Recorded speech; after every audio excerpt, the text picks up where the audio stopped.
Hello बच्चों। आज मैं आप लोगों को क्लास 10th का जो डीयूपी की तरफ से आपको बोर्ड एग्जाम के लिए और प्री बोर्ड एग्जाम के लिए एक प्रैक्टिस पेपर मिला है सॉल्व करने के लिए। तो वो प्रैक्टिस पेपर हमने यहाँ शुरू कर दिया है मैथ्स का, जिसमें मैंने आपको 3 सेक्शंस करा दिए, सेक्शन ए बी एन, और ये तीनों ही सेक्शंस चैनल पे अपलोड। तो आज मैं आपको सेक्शन डी स्टार्ट कराने वाली हूँ। आपके पास टोटल 4 क्वेश्चन है और 5 मार्क्स ईच है वो क्वेश्चन। ठीक है। देखिए आपसे क्या कह रहा है, question number 32। Find the number of terms in an AP. आपको एक एपी दे रखी है, number of terms, and also find also the sum of all its terms. पहली बात तो आपको नंबर ऑफ टर्म्स बतानी है, और उसके बाद आपको क्या करना है, जितनी भी टर्म्स होंगे ना उनका सम भी आपको बता। क्लियर? तो अगर आप यहाँ पर देखें इस क्वेश्चन को, तो सबसे पहली बात तो अगर हम यहाँ देखें तो ए हमारे पास 18 है। डी की अगर मैं बात करूँ तो वो -18 आ जाएगा, जो कि -3 होगा। ठीक है। लास्ट टर्म मुझे ए एन भी दे रखी है, माइनस का 48। तो मैं जनरल फॉर्मूला अपना लगा सकती हूँ, A N is equals to A plus N minus 1 D. तो ए एन मेरे पास माइनस का 48 है, ए मेरे पास 80, एन मुझे निकालना है नंबर ऑफ टर्म्स, डी मेरे पास -3 है ना। क्लियर है यहाँ तक? अब माइनस का 48 माइनस का 18 हो, यहाँ पर आ गया n-1, और ये -3 ऐसी है। अब अगर हम इसे आगे सॉल्व करते हैं तो ये दोनों प्लस हो जाएंगे, तो ये हो जाएगा 60, 8 + 8 60, और 5 और 6। यहाँ पर मैं -3 के लिए ये n-1, माइनस से माइनस कट गया, सॉल्व किया 22 आ गया। तो n की वैल्यू आपके पास कितनी आ गई, 23 आ गई। अब आपको इसका क्या करना है, सम निकालना है। एस एन का फॉर्मूला होता है हमारे पास n/2, ब्रैकेट में होता है 2a प्लस n-1d। इसका मतलब S23 निकालना है। 23/2, 2 इंटू में a आपके पास 18 है, यहाँ जाएगा 23 - 1, d आपके पास -3। तो ये तो 23/2 अभी ऐसे ही रहने दो। यहाँ पर आ जाएगा 2 8 जा 16, और 1 + 1 36 हो गया। 22 है यहाँ पर, 23 में से 1 जाएगा तो 22 बचेगा। 22 को अगर आप क्या करोगे, 3 से इंटू करोगे तो आपके पास 60 आ जाएगा। क्लियर? अब 66 में से 36 को माइनस करोगे तो 30 आएगा, लेकिन माइनस का आएगा। इसको इससे कट कर दिया, माइनस का 15 आ गया। अब हम क्या करेंगे, 23 को 15 से इंटू कर देंगे, तो सब मेरे पास कितना आ जाएगा, -345। क्लियर हो गया? ये था आपके पास क्वेश्चन नंबर 32। चलिए अब आते हैं क्वेश्चन नंबर 33 पे। इसमें आपसे क्या कह रहे हैं यहाँ पर, state and proof basic proportionality theorem. BPT आपको यहाँ पर प्रूफ करनी है। तो बीपीटी आपको पता है कि ये कौन से चैप्टर की है, बीपीटी चैप्टर नंबर 6 आपके ट्राइंगल्स वाले चैप्टर की है। तो पहले आपको यहाँ स्टेट भी करना है, और उसके बाद उसको क्या करना है, प्रूफ करना है। तो चलिए हम इसको यहाँ पर करते हैं। बिल्कुल अच्छे से समझिएगा, ये अक्सर आपके पास एग्जाम में आता ही आता क्वेश्चन। तो सबसे पहली बात, अगर हम स्टेटमेंट की यहाँ पर बात करें, तो स्टेटमेंट क्या होती है इसकी, if a line drawn parallel to one side of a triangle to intersect the other two sides in distinct point, मतलब अलग अलग पॉइंट पे, द अदर टू साइड्स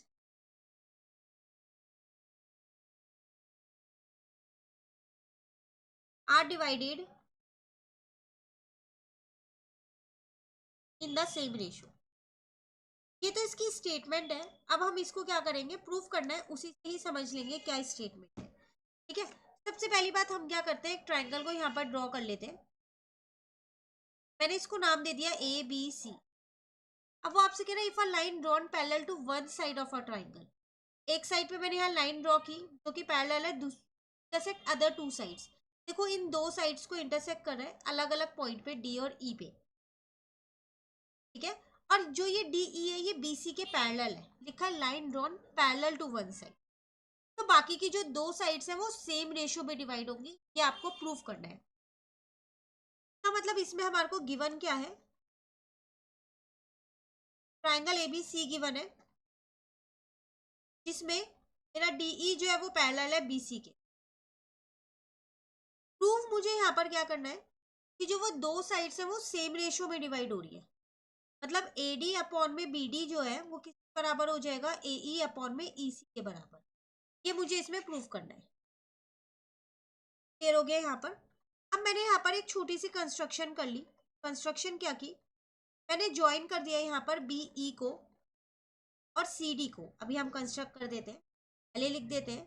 साथ साथ मैंने ड्रॉ किया डी एम जो पैरेलल होगा ए सी के और ई एन जो पैरेलल होगा ए बी के। ठीक है, कंस्ट्रक्शन में यहाँ दूसरे पेन से कर देती हूँ ताकि आपको पता रहे कि हमने कंस्ट्रक्शन की है। सबसे पहली बात मैंने क्या किया था, इनको ज्वाइन किया था। ठीक है, उसके बाद मैंने डी एम क्या किया, परपेंडिकुलर डाला किसमें, ए सी के ऊपर। ये ए सी है तो इस पर मैं डी एम ऐसे ही तो डालूंगी, ऐसे मैंने ई एन डाला इसके ऊपर। ठीक है, ए बी के ऊपर। तो जो भी आप कंस्ट्रक्ट करोगे उसको आप लिख के जरूर आओ। क्लियर हो गया यहाँ तक। चलिए अब हम अपना सॉल्यूशन यहाँ पर स्टार्ट करते हैं। तो सबसे पहली बात मैं आपको यहाँ फिगर में समझा दूं फिर हम नीचे लिख लेंगे। अगर आप अपना ए डी ई ट्राइंगल देखें, ऊपर वाले में जो ये हाफ ट्राइंगल बन रहा है, एक बार मैं शेड कर देती हूँ ये वाला। इसमें अगर मैं अपना फॉर्मूला लगाऊं तो हाफ बेस इंटू हाइट लगा सकती हूँ। क्यों, क्योंकि जो ये वाले मेरे एंगल्स हैं ये 90 डिग्री है, मैंने परपेंडिकुलर डाला है इन पे, है ना। सेम ऐसे ही अगर मैं बी डी ई वाला ट्राइंगल लूँ अपना, बी डी ई नीचे वाले का ये इसमें भी मैं हाफ बेस इंटू हाइट लगा दूंगी। ठीक है, उसी तरीके से मैं क्या करूंगी, ए डी ई ट्राइंगल लूंगी दूसरा जो लूंगी, और यहाँ पर लूंगी डी ई सी ट्राइंगल। ठीक है, तो ये चार ट्राइंगल्स में हम क्या कर रहे हैं, हाफ बेस इंटू हाइट वाला फॉर्मूला लगा रहे हैं यहाँ पर। तो सबसे पहली बात मैंने यहाँ पर एरिया ऑफ ट्राइंगल क्या लिया, ए डी ई, फॉर्मूला लग जाएगा हाफ इंटू में बेस इंटू में हाइट। ठीक है, तो बेस ए डी हो जाएगा और हाइट जो मैंने ई एन ड्रॉ की है वो हो गई। देख लो, ए डी बेस है तो ई एन आपकी क्या हो जाएगी, यहाँ पर हाइट हो जाएगी। क्लियर। अभी दोबारा मैं ए डी ई ही ट्राइंगल लूंगी और उसमें ए ई बेस लूंगी, ए डी ई में। जब मैं ए ई बेस लूंगी तो मेरा डी एम उसकी हाइट हो जाएगी। ठीक है ना, यहाँ लिखते हैं, ये मैंने अपनी इक्वेशन 1 मान ली। Area of triangle A D E इसे दो तरीके से निकाला है मैंने, एक बार एक बेस लिया तो दूसरी हाइट, एक बार दूसरा बेस लिया तो दूसरी हाइट हो गई। ठीक है, अब नीचे वाले ट्राइंगल लिया मैंने area of triangle B D E, again उसमें मैंने हाफ बेस इंटू हाइट लगाया, तो बेस मैंने डी बी लिया, मेरी हाइट हो जाएगी ई एन। एक बार दिखा देती हूँ आपको, नीचे वाला ये रहा, डी बी है बेस, तो हाइट तो ई एन ही होगी ना, जितनी इसकी उतनी इसकी होगी। अब दूसरे वाला ट्राइंगल लेंगे तो दूसरी हाइट हो जाएगी। तो area of triangle D E C लिया, अगेन उसमें मैंने हाफ बेस इंटू हाइट लगाया, फिर पास हाफ इंटू में ई सी इंटू में डी एम हो गया। ये इक्वेशन 2 ले ली मैंने, ये इक्वेशन 3 ले ली, ये इक्वेशन 4 ले ली, चार इक्वेशंस बन गई है। अब आप क्या करो, डिवाइड कर दो इन्हें। तो डिवाइड इक्वेशन 1 एंड 2 का मतलब area of triangle A D E upon में area of triangle B D E, तो हाफ इंटू में ए डी इंटू में ई एन अपॉन में हाफ इंटू में डी बी इंटू में ई एन। देखो ये तो कट गए, फाइनली आपके पास बचा क्या, AD अपॉन में DB बचा, area of triangle ADE upon area of triangle BDE। Same ऐसे ही यहाँ पर करो, डिवाइड कर दो इक्वेशन 3 और 4 को, ठीक है। तो area of triangle ADE upon में एरिया ऑफ ट्राइंगल क्या आ जाएगा यहाँ पर DEC, क्लियर। तो ये हो जाएगा हाफ इंटू में AE इंटू में DM, यहाँ हो जाएगा हाफ इंटू में EC इंटू में DM, ये तो कट गए। तो आपके पास क्या बचा, area of triangle ADE upon area of triangle DEC equal to में AE अपॉन में EC, क्लियर है। अब अपनी इसको इक्वेशन क्या करो 5 मान लो और इसको इक्वेशन 6, क्लियर हो गया। अब आप एक चीज ध्यान से देखो, ये नीचे वाले जो दो ट्राइंगल थे इनका बेस सेम था हमारे पास DE, जब सेम बेस पे दो ट्राइंगल बनते हैं तो उनका एरिया इक्वल होता है, ये हमारे पास एक थ्योरम है। कि जो ये नीचे वाले दो ट्राइंगल्स है, एक ये वाला पूरा और एक ये वाला पूरा, का बेस DE है ना, तो अब हम यहाँ लिख सकते हैं इस चीज को कि जो ट्राइंगल मेरा BDE है एंड जो ट्राइंगल मेरा DEC है are on the same base DE और पैरेलल लाइंस के बीच में है,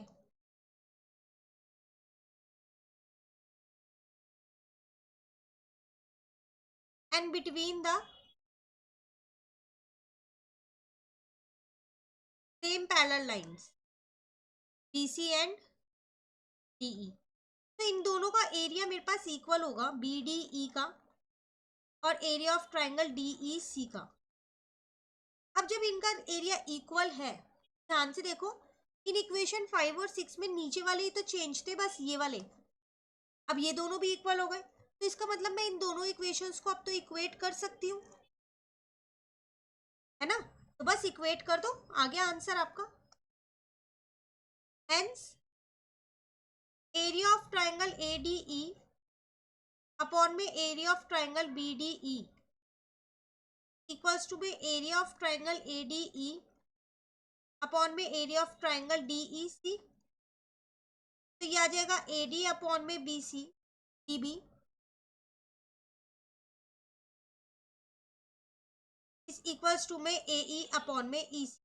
और आपको यही प्रूफ करना था, ये यहाँ पर प्रूफ हो गया आपका, हेंस प्रूफ, देखो प्रूफ यही करना था, क्लियर है। ये थी पूरी आपके पास BPT, बहुत ज्यादा इंपॉर्टेंट है, बिल्कुल अच्छे से कीजिएगा इसको, क्लियर। अब दो क्वेश्चन रह गए 34 एंड 35, इसे मैं आपको नेक्स्ट क्लास में करा दूंगी। आज आप ये दो क्वेश्चन अच्छे से कर लो, कहीं दिक्कत लगे कमेंट करके ज़रूर पूछ लीजिएगा, और वीडियो अच्छी लगे तो आप इसे लाइक ज़रूर करना, फ्रेंड्स के साथ भी इन वीडियोस को ज़रूर शेयर कीजिए। Thank you.